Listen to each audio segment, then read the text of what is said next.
जगह जाते हैं ना तो लोगों को बस नौटंकी पसंद है, और इसीलिए हम पहले ही कह देते भैया चिमटा वाली कथा नहीं है हमारी, क्योंकि हमसे वहां की पब्लिक डीलिंग नहीं होती।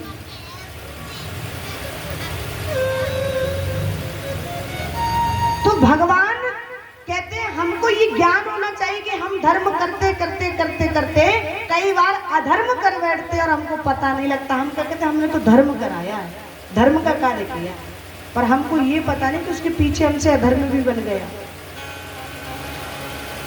भगवान को लगा एक बार इनको समझा दूं कि इस प्रकार से स्नान नहीं करना चाहिए, और भगवान बीच मार्ग में मिले और बोले गोपियों आप कहाँ जा रहे हो? बोले स्नान करने जा रहे हो यमुना मैया में। कन्हैया बोले हम बता दे कि स्नान करने जाओ ब्रह्म मुहूर्त में 4 बजे। बोले क्यों बता दे? कन्हैया बोले ना बताओगे? बोले बिल्कुल नहीं बताएंगे। अच्छा? बोले हाँ। कन्हैया बोले मत बताओ, हम सब जाने क्यों जाओ स्नान करने। गोपी बोले बताइए तो जरा हम क्यों जाए स्नान करने। कन्हैया बोले इसलिए जाते ब्रह्म मुहूर्त में यमुना मैया स्नान करो, स्नान करने के बाद कात्यायनी मैया की पूजा करो और मैया से कहो हे मैया या के बदले में अगर कछु फल स्वरूप देना चाहो तो नंद को छोड़ा है ना कन्हैया वो हमें पति रूप में मिल जाए।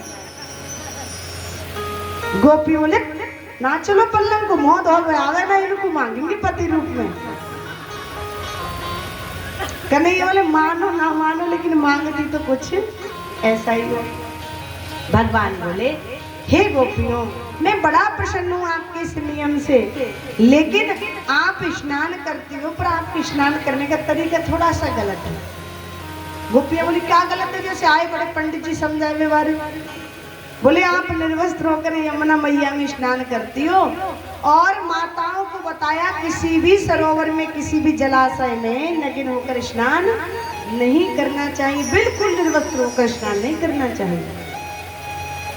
गोपियां बोली तो हम करें, हमको कोई देखे थोड़ी, हम तो 4 बजे जाना, 4 बजे तो अंधेरा हो गया ना माह के महीना में, कोहरा आ जावे। बोले मैं मानता हूँ कोई नहीं देखता, पर तुम 2 तरीके से अपराध करती हो, एक तो धार्मिक अपराध, दूसरा लौकिक अपराध। भाई धार्मिक अपराध ये कि कोई पुरुष आपको बेशक ना देखता हो पर कम से कम जल का देवता जो वरुण है वो तो आपको देखता है ना, तो आप अपराध करती हो, आपसे अपराध बनता है।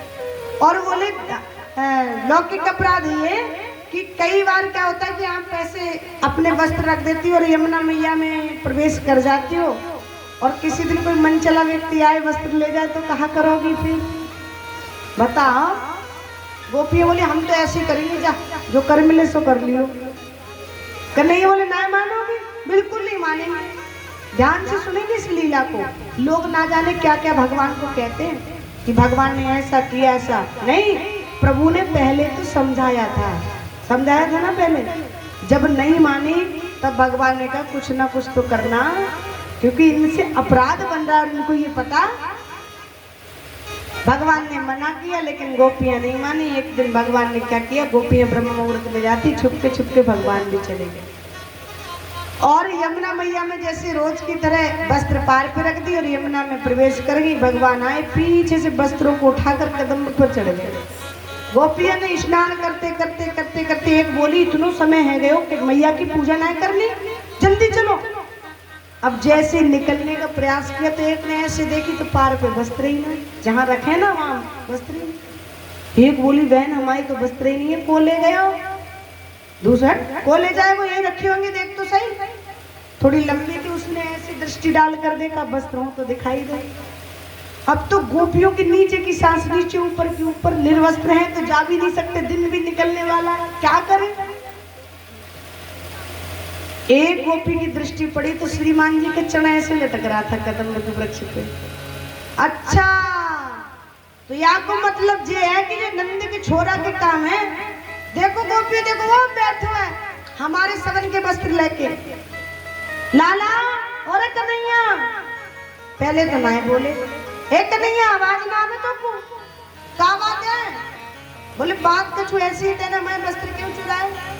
कन्हैया बोले मैंने कहा वस्त्र ना चुराए। झूठ बोले लाला, देख तेरी टांग दी सब जगह। कन्हैया बोले हरे पीरे? बोले हाँ।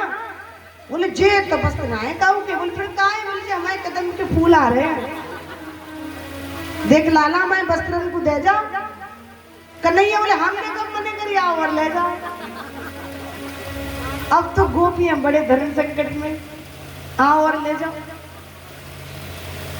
देख कन्हैया एक काम कर, तू वस्त्रन को रख के चलो जा और हम आएंगे और पहन लेंगे अपने वस्त्र। नाना जी ना चला कि भैया आओ और ले जाओ। तो स्वामी सुखदेव जी महाराज कहते हैं उनमें 4 प्रकार